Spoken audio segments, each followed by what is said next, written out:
Okay guys and girls, just going to do a quick rundown on the EGR block and why you do it and how you do it basically. It's a really good idea for these engines, any diesel engine really. You're stopping soot and everything going back in the intake manifold. On the ZD30 you've basically got soot and everything going in through here. So when you get your EGR plate, you want to undo these two bolts, the bottom two bolts. Sometimes, other times you can move it out of the way. Pull this back a bit, the gasket will come out. You can either buy a new plate or you can actually get a steel paint scraper the same size as this area, and you can trace the gasket on there, cut it out, drill the two bolt holes out and put it straight back in with a bit of goo, and it works just the same.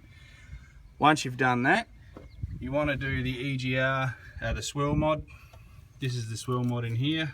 So you've got the vacuum lines, so you've got the brown one, the black, the green one, and then the black one at the back. So that's how you want it to look. The T one is on the middle one, on the green one. So those two lines go around and they actually open the butterfly inside here. It shuts off half the intake to allow the EGR gases to go into the intake. So if you don't do the Swirl mod, then basically your butterfly's still closing and cutting off half your intake. So that's basically a quick rundown on it. Other people also run a catch can when they do an EGR blank, which basically goes on this oil line here. So you basically can take this off, get a whole new line.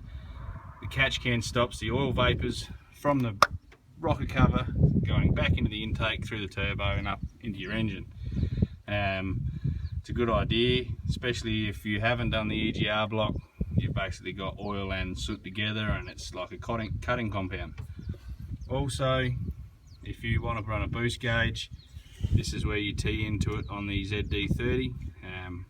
So basically the line just comes off, put a T-piece in, and this line here runs to your boost gauge. So that's basically a quick rundown on it. And yeah, it's definitely worth doing an EGR block. And as you can see, if you do it clean enough, you don't even know it's there. The cops wouldn't even know it's there. So yeah, it's all good.